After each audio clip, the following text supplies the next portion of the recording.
Niliwaahidi wapenzi wangu, marafiki zangu kwamba nikiendelea kuwapa kisa kilichoendelea. Mimi nataka niwaambie kitu kimoja. Haya mambo ni magumu sana kusadikika, ila kwa sababu niliwaahidi, ngoja sasa niendelee. Sasa pale nilivyolala, pale nilivyokuwa nimelala mkono wa kulia, kwa kushoto nilivyong'atwa na sisimizi wale wakubwa wale. Nikawaza mimi kichwa kinaniuma sana. Sasa ule mstuko ulipelekea kichwa kinaniuma sana. Nikitoa ni sisimizi, nikatoa tena ubavuni sisimizi, nikageukia mkono wa kulia. Nigeuka mkono wa kulia huku nimelala zangu.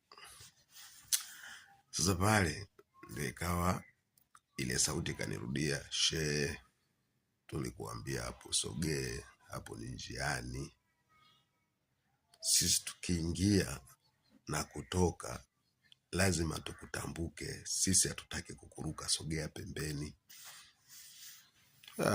Usitanie, nikakurupuka, nikanyanyuka. Nikasema bwana mimi nitoke nje nianze kukimbia. Natoka. Hamadi. Nyanyuka nafika mlangoni. Nasikia gari nje.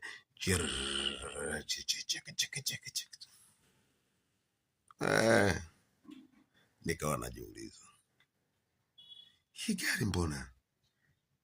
Yaani ni cruiser mpya. Nyeupe. Kikashuka kidume.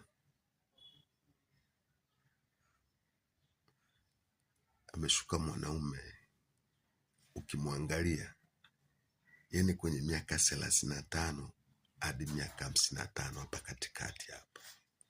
Mwembamba mrefu. Amevaa kanzu inawaka. Unajua kanzu inawaka? Nikivuta hisia, huyu nimemwona lini, nimekutana naye lini. Nikawa bado mimi natatizika. Lakini kwa sababu tayari nilikuwa na hofu, nataka kukimbia, nikaona ule ndo msaada. Mimi nakasema ngoja nimsalimie, nimuulize, nimwambie. Namsalimia, nikamwambia salamu alaikum. Akaitika vizuri. Akaniuliza, mbona unatoka kwenye nyumba ya Mwenyezi Mungu na hofu? Una shida gani? Nataka kuanza kuongea. Akaniambia, kwani wewe imani una? Nikamwambia mimi imani na twende tukaswali. Na mimi nina shida zangu, nimekuja kwenye nyumba ya Mwenyezi Mungu.